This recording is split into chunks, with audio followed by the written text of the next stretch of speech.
कैसा लग रहा है? वीडियो बनाने के लिए क्या क्या क्या करना पड़ता है? आज सैटरडे है। सैटरडे को मैं सोचता हूँ कि दाढ़ी उड़ी ना बनाया जाए, पर वीडियो रिकॉर्ड करना था। मैंने कहा कि भाई दाढ़ी बहुत बड़ा बड़ा हो गया है, अच्छा नहीं लगेगा, अच्छा नहीं लगेगा भाई। वीडियो है, वो भी यूट्यूब पे जाएगा, और वो पूरे मतलब मेरे वीडियो जो है 2011 से, मतलब कितने साल हो गए, इतने सालों से वीडियो पड़े हुए हैं। तो थोड़ा दाढ़ी उड़ी भाई चमक होना चाहिए ना चेहरे पे। और एक बंदे को मैंने क्लीनिंग के लिए लगा रखा है। आवाज़ सुनेंगे? हाँ, नहीं आ रहा है आवाज़, कहीं बंद हो गया होगा। रोबोट रोबोट मैंने लगा रखा है क्लीनिंग के लिए। तो वो जो है क्लीनिंग, पूरे घर की क्लीनिंग कर रहा है। और तो मैं भी सोचा कि क्लीनिंग जब तक हो रही है तब तक मैं भी दाढ़ी उड़ी बना के एक रिकॉर्डिंग ही कर डालूं। तो मैं बहुत दिनों से पेंशन के विषय, जो है एक टॉपिक है पेंशन, उस टॉपिक पे जो है सोच रहा था कि वीडियो बनाने के लिए। तो बहुत दिनों से नहीं, कल से सोच रहा था कि भाई हमेशा कुछ न कुछ टॉपिक ढूंढते रहना पड़ता है, और जो टॉपिक मुझे इंटरेस्टिंग लगता है, जिसके विषय में मैं सोचता हूँ कि मैं कुछ शेयर कर सकता हूँ लोगों के साथ, तो मैं सोचता हूँ कि बस उस पर बना देना चाहिए। हो सकता है किसी के लिए बेनिफिट हो जाए, बेनिफिट में मतलब बेनिफिट हो किसी को, फ़ायदे में हो फ़ायदा हो किसी को। और तो पेंशन का जो है इसलिए मैं सोच रहा था पेंशन का भाई। जैसे मैं 2-3 दिन पहले एक अपने दोस्त को फ़ोन किया, तो वो भी कह रहा था जिंदगी कुछ गिरीश अपनी ज़िंदगी के विषय में सोचे हो तुम? हम क्या सोचना है ज़िंदगी के विषय में? तो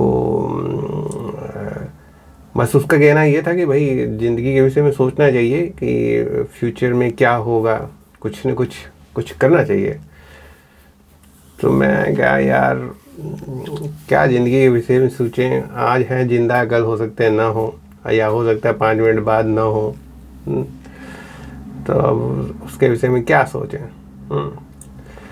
फिर भी जो है आदमी को कुछ न कुछ सिक्योरिटी जो है, पता नहीं भाई, मैं कह रहा हूँ आज हूँ कल ना रहूँ, पर हो सकता है मैं अगले 100-2 साल तक 100 साल तक रहूँ, किसको क्या पता है।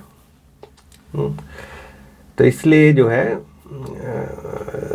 कुछ न कुछ प्लानिंग करके चलते रहना चाहिए।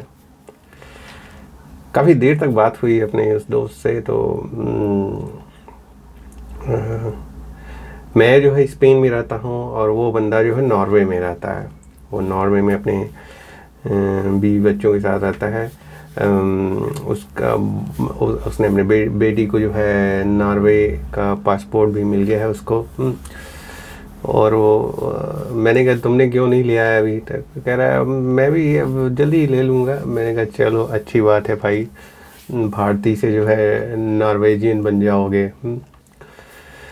मैंने अभी तक, मैं चाहूँ तो मैं भी ले सकता हूँ, क्योंकि मेरे भी जो भी रिक्वायरमेंट्स है एक तरह से मैं फुलफ़िल करता हूँ पूरा, मैं जब चाहूँ तब।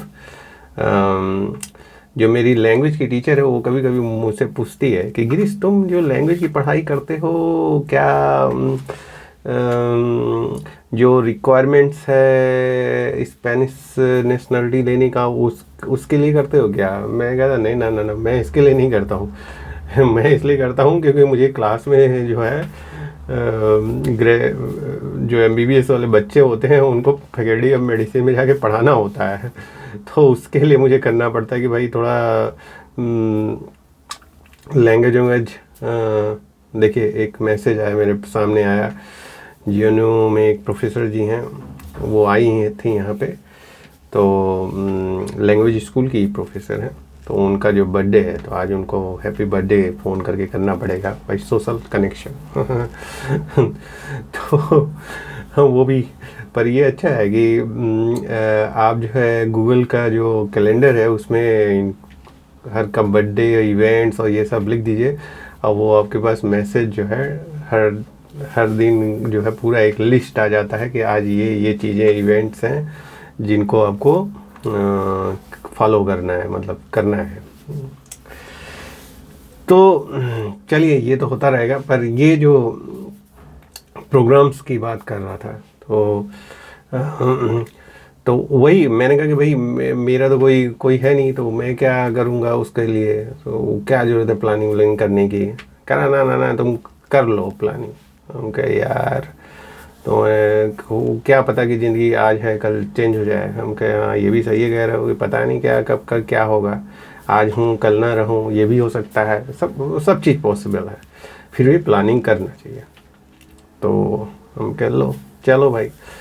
तो वही मैं फिर सोचने लगा पेंशन का जो चक्कर है, पेंशन का जो चक्कर होता है, तो वो मैं सोचने लगा कि कैसे क्या होगा। तो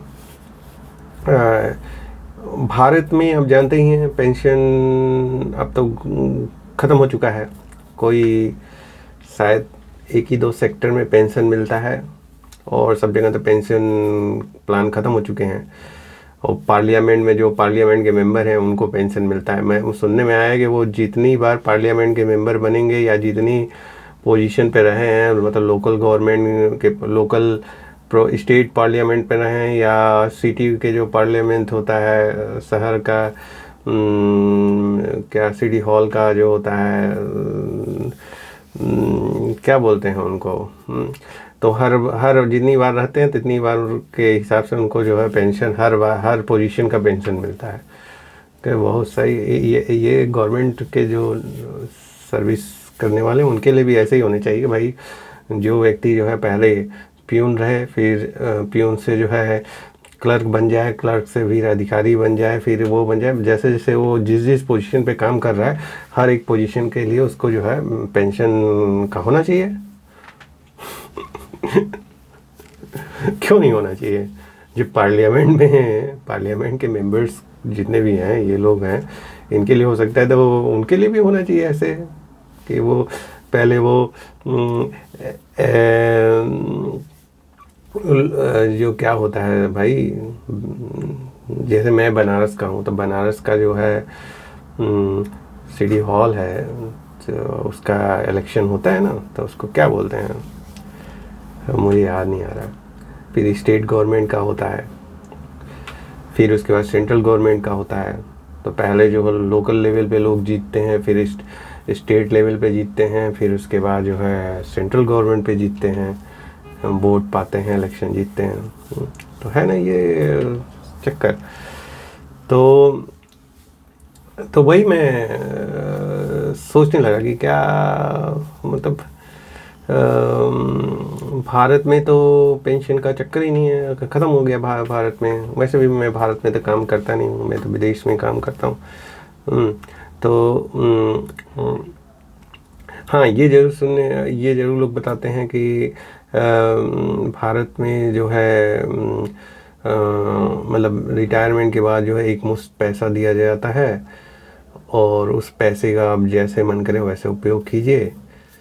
और बहुत बार मैंने न्यूज़ में पढ़ा है कि वो घर में कॉन्फ्लिक्ट जनरेट करता है कि फादर के बाद काफ़ी पैसा आ गया, अब उसके बाद जो है बेटे बहू जितने भी हैं, बेटी सब आपस में लड़ते हैं कि कुछ हमको दे दीजिए, कुछ हमको दे दीजिए, कुछ हमको दे दीजिए।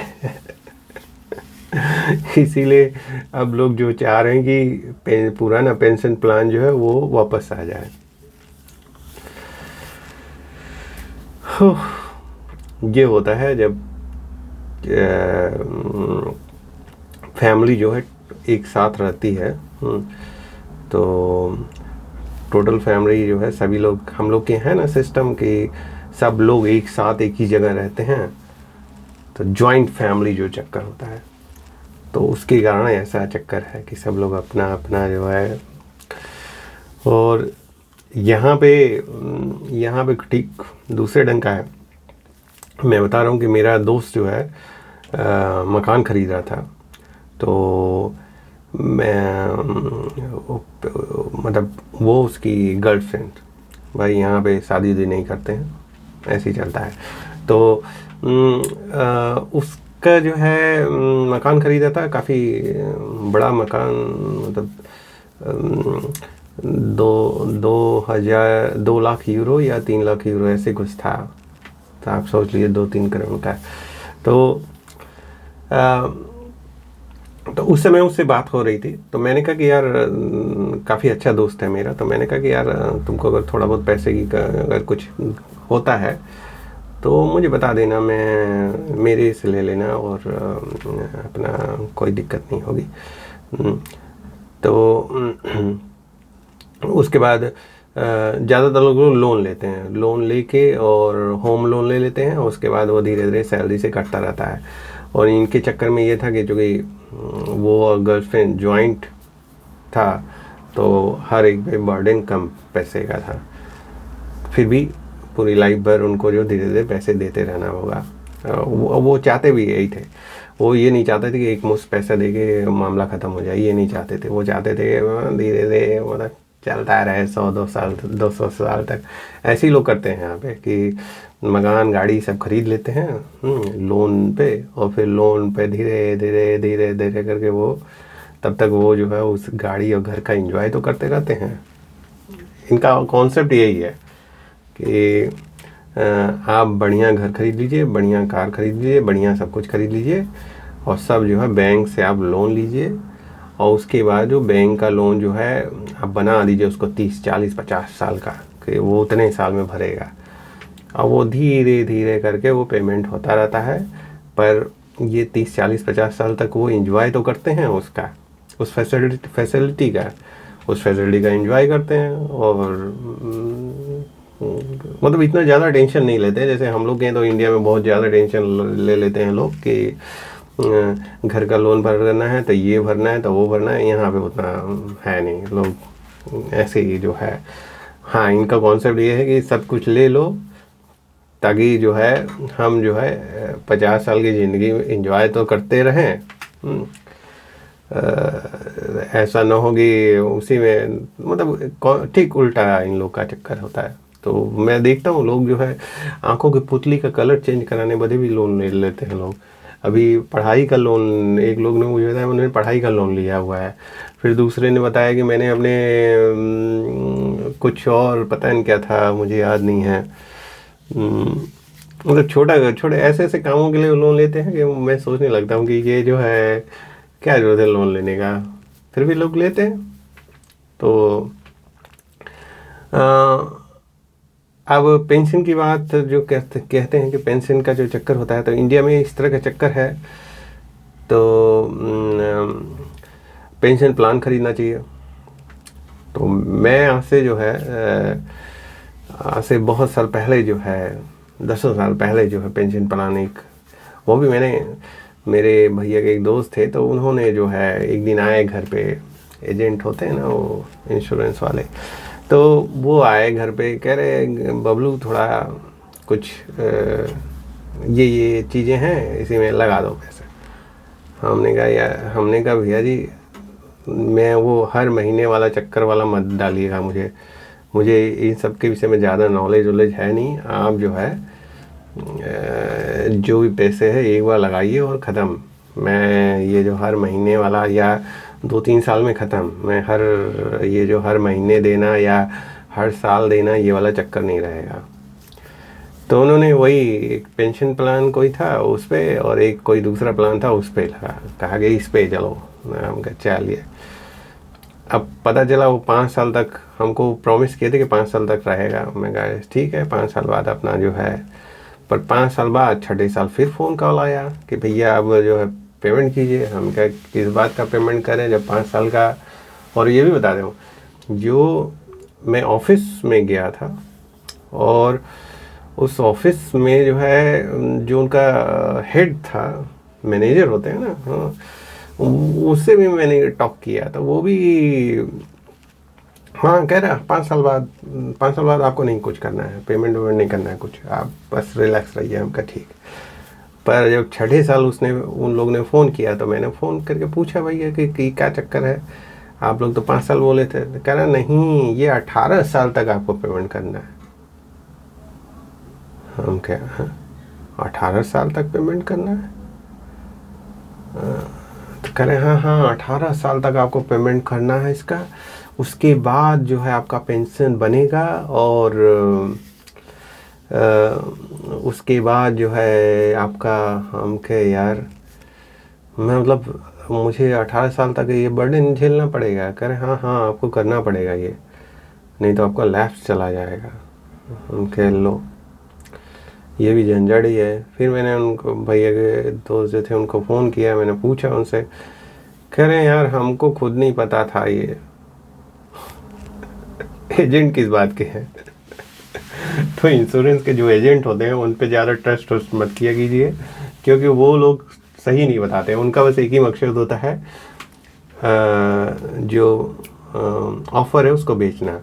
जो ऑफिस में जो मैनेजर लोग बैठे रहते हैं उनका बस एक ही मकसद होता है, और जो ऑफ़र है उसको बेचना। उसके सिवा और वो कोई मतलब उनका इंटरेस्ट नहीं रहता। आप जो भी वो बोलेंगे हाँ ये भी है एग्रीमेंट में, जो भी मतलब आपको आपके दिमाग में जो भी हो ना, जो भी कहेंगे वो कहेंगे हाँ हाँ हम एग्री हैं, ये इसमें है, इसमें पॉलिसी पॉलिसी में है, पर रियल में नहीं होता है।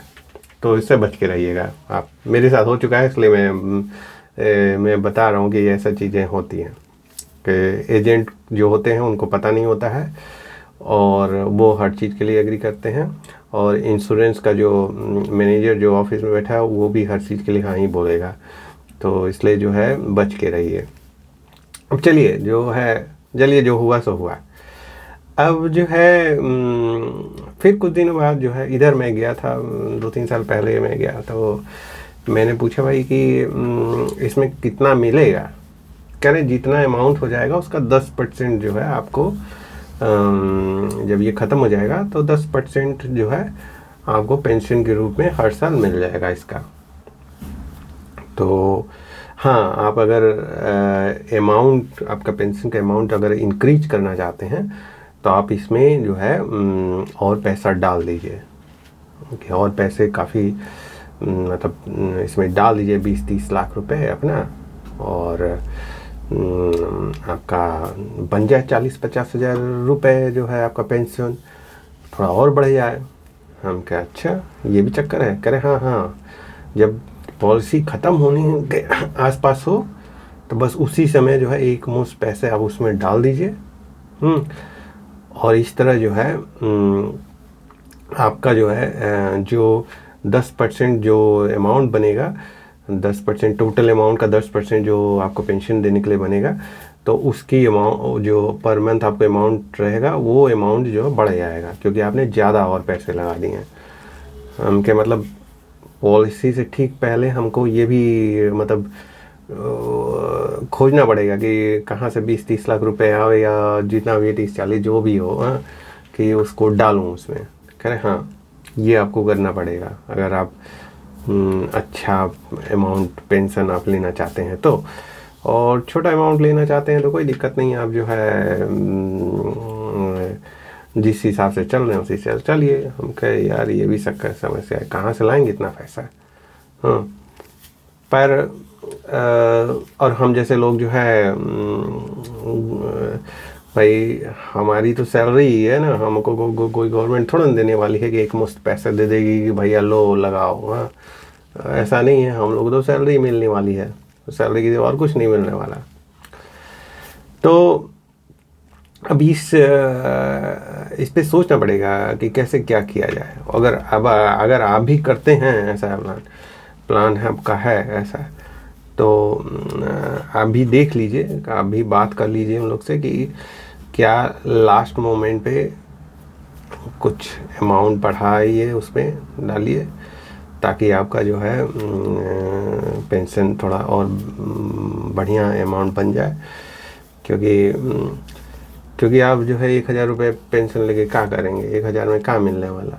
कुछ मिलने वाला? 1,000 तो आप जो है कुछ नहीं है, 1000 बहुत मुश्किल है 1000 में जीना है। तो इसके लिए सोचिए सोचिए सोचिए। और ये मेरा पर्सनल एक्सपीरियंस है, इसलिए मैं बता रहा हूँ कि आप सोचिए, उसको बड़े ध्यान से सोचिए और ध्यान से लगाइए पेंशन का जो चक्कर होता है। और स्पेन में क्या होता है, स्पेन का जो चक्कर है, स्पेन में जो पेंशन का चक्कर होता है, तो इनका जो चक्कर होता है, इनका ये चक्कर है कि आप जो है 67 ईयर्स, मतलब अगर 67 ईयर के बाद वो पेंशन, 67 ईयर के बाद 60, कुछ के केस में 65 है, कुछ के केस में 67, कि उसके बाद आपको पेंशन देना शुरू करेंगे। और भारत में 55 के बाद ही लोग शुरू हो जाते हैं, 55-60 के होते होते अपना पेंशन लेने। पर यहाँ नहीं है, यहाँ पे 65 या 67 है। और उसके बाद जो है वो भी है कि अगर उसके बाद आपको पेंशन 67 के बाद आपको पेंशन मिलना शुरू हो जाता है, वो 65 या 67 के। और पेंशन जो है ज़्यादातर लोग आम पब्लिक की बनती है। मतलब आपको एक तरह से सभी को, आप काम किए हो ना किए हो, जो भी किए हो, पर सभी को, जो काम नहीं किए रहते हैं उनको छोटा अमाउंट मिलेगा, मतलब 200-300 यूरो मिलेगा। 200-300 यूरो हो गया 8 तक 24,000 रुपये मिलेगा। जो काम किए रहेंगे उनको ज़्यादा अमाउंट मिलेगा। मिनिमम साइज 600 यूरो के है, 8 से 48,000 रुपये के आसपास का है कि मिनिमम जो है आपको इतना मिलना है। पर आप जो है पर ये जो मिलेगा वो 65 और 60, कुछ के केस में 65 ईयर्स के बाद, कुछ के केस में 67 ईयर्स के बाद मिलेगा। ठीक है, ये आपको मिनिमम मिलना है। दूसरा ये है कि जो लोग अगर ये 67 ईयर हुआ या 65 ईयर हुआ, पर अगर आप 37 साल है, शायद 36 या 37 साल, अगर 36 या 37 साल जो तक आपने काम किया मतलब पब्लिक, यहाँ पे पब्लिक और प्राइवेट में कोई डिफरेंस नहीं है। पब्लिक में कभी उतना ही कमाएंगे, प्राइवेट में कभी उतना ही कमाएंगे। तो अगर आपने किया है पब्लिक या प्राइवेट, जहाँ भी किया है, टैक्सेस तो हर कोई को पे करना है। तो उसमें जो है अगर आपने 37 साल तक 36-37 साल तक काम किया है, तो आपकी जो सैलरी मिल रही है, उस करंट सैलरी जो रहेगी उतना ही आपको जो पेंशन में मिलेगा। मतलब वो घटे उटेगा नहीं। मतलब एक तरह से आप बस 67 ईयर के बाद आप जो बस केवल रिटायरमेंट का नाम जो होता है ना, वो लग जाएगा, पर ना आपकी सैलरी पे इफेक्ट पड़ेगा ना कुछ पड़ेगा। मतलब उतना ही मिलना है। अरे आपके पेंशन में उतना ही मिलना है, जो सैलरी में मिलता है तो उतना ही मिलेगा आपको। पर उसके लिए कंडीशन ये है कि आप जो है 36-37 साल तक जो है काम किए हों और कंट्रीब्यूट टैक्स पे किए हों। टैक्स का एक अमाउंट जो है पेंशन के रूप में भी जाता है, तो उस आपने किया है। तो जब बहुत सारे लोग मुझे मिलते हैं तो वो बताते हैं कि हम लोग की लाइफ पे कोई चेंज नहीं हुआ। 36-37 साल तक हम लोग काम किए और मिल रहा उतना ही, कुछ चेंज नहीं हुआ। बस हाँ, ये बस ये है कि जब मैं ऑफिस में था तो मेरे पास पावर था, मेरे पास काम करने का कुछ, मतलब जो ऑफिशियल पावर होता है वो सब चीज़ें जो है अब नहीं है। अब जो है मैं डेडिकेट दूसरी चीज़ों में करता हूँ, ट्रैवल में, खाना पकाने में, तो ये वो मतलब रिटायरमेंट का एंजॉयमेंट लेना, वो मैं उनका ठीक है चलो। अब हम जैसे फॉरेनर लोग का क्या होगा भाई, हम लोग भी तो हैं उसमें। तो हम लोग के केस में इन लोग ने कर रखा हुआ है कि या तो आप टोटल वही 67 तक चलिए और उसके बाद जो है 36-37 साल तक काम किए हैं तो आपको फुल पेमेंट जैसे सबको मिल रहा है वैसे आपको मिलेगा। दूसरा केस ये होता है कि ये शायद फॉरेनर नहीं, मतलब सभी के लिए है, और फॉरेनर के लिए भी मतलब मिनिमम उन्होंने बना रखा है कि इतना होना ही होना चाहिए आपका। तो उसमें ये है कि शायद 15 साल तक आपने काम किए हो मिनिमम पेंशन लेने के लिए, जो कि आपको 45 अरे जो कि आपको 65 65 67 साल के बाद मिलेगा।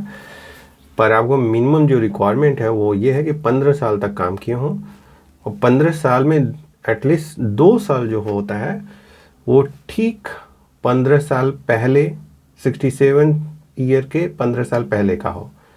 मतलब 67 तो मतलब हो जाएगा 53 और 55, 53 54 और 55 ना। अगर 65 साल में रिटायरमेंट है तो 51वें 52वें साल में आप काम किए हों। क्योंकि 2 साल जो है मतलब रिटायरमेंट के ठीक पहले 15 साल पहले का में रहे 2 साल एटलीस्ट। तो 51 52 में अगर काम किए हों तो 51 से लेके अगर 15 साल जोड़ दिए तब 65 साल हो गया। अगर आपने 53 54 में फिर 52 53 में ना, और 53 54 ईयर में काम किया हो तो फिर उसमें 15 साल आप जोड़ दिए तो 67 ईयर हो गया। तो पर ये जो 2 साल का रिक्वायरमेंट है वो होना चाहिए कि आप ये ऐसा नहीं कर सकते कि आप 15 साल जो है कंटिन्यूस काम कर लीजिए, उसके बाद बहुत सारे लोग ये यहाँ नहीं रहते हैं, विदेश चले अपने घर चले जाते हैं, वापस चले जाते हैं, तो क्या होगा उनका। तो उसमें जो है उन्होंने बाउंड कर रखा है कि आपको 2 साल जो है रिटायरमेंट के 15 साल के पहले, मतलब रिटायरमेंट के ठीक 15 साल पहले का जो ड्यूरेशन है उसमें आप 2 साल आके यहाँ पे रहिए और काम कीजिए 2 साल। ये एक फाउंडेशन है। अब जैसे मेरा ही केस में देख लीजिए, मैं लगभग मुझे हो गए 15-16 साल हो गए, अभी भी लगभग 20 साल, अभी भी मेरे जो प्रोग्राम्स हैं उसमें कॉन्ट्रैक्ट्स वगैरह हैं सब 20 साल तक कवर हुए हैं, 20-21 साल तक कवर है। पर जो फैक्टर है वो एज फैक्टर है। एज फैक्टर ये है कि मुझे 51वें 52वें और 53वें 54वें साल में यहाँ पे रहना ही रहना है। अगर मैं, क्योंकि वो 2 साल जो है का मेरे वर्क का जो होना चाहिए वो ठीक 15 साल पहले का ड्यूरेशन होना चाहिए। तो अगर और उसके बाद आप चले जाइए, फिर वहाँ घर से जो है आप अपने, जैसे मैं भारत और इंडिया से, फिर आप एम्बेसी में जाइए, फिर उनको दिखाइए कि भैया हमने जो है इतने 15 साल काम किया, 2 साल जो है ये मेरे 51वें 52वें साल में आया है। और उसके बाद उनको पूरे डॉक्यूमेंट्स वगैरह दिखाइए, और उसके बाद वो एम्बेसी के थ्रू जो है जो भी चैनल है तो वो उसके बाद यहाँ पे कंसल्ट होगा कि भाई इसने सोशल सिक्योरिटी सिस्टम जो है, टैक्स का जो सिस्टम है उसमें क्या कंट्रीब्यूट किया है कि नहीं किया है। ये सब बनने के बाद पूरा जो है प्रोसीजर जो है उसको फॉलो करेंगे, तो उसके बाद जो है पेंशन जो है आपका जो मिनिमम पेंशन है, मतलब वर्क करने पे जो मिनिमम 500-600 जो यूरो है वो बन जाएगा आपका। और हर साल आपको दिखाना पड़ेगा कि आप जो है जिंदा हैं। तो वो एक मतलब प्रोसीजर है, पर उसको जो है आपको चैनल जो है उसके थ्रू करना पड़ेगा। चलिए, तो ये एक दूसरा पेंशन का चक्कर है ये, और ये यहीं पे नहीं है, और देशों में भी मैं लोगों से बात करता हूँ, वो लोग सब लोग बताते हैं कि सब ऐसे ही चक्कर है सब, कि आप जो है एक तो वो कर लीजिए, या आप नेशनलिटी ले लीजिए, उसके बाद जो है आपको ना, क्योंकि जनरल पॉपुलेशन में आप आ ही जाएंगे, तो उसके बाद जो है 67 या 65 या 67 होने के बाद वो जनरल पॉपुलेशन का जो मिनिमम होता है 300-400 यूरो जो होता है वो आपको मिलना ही मिलना है। आपको ये हेडेक जो है कि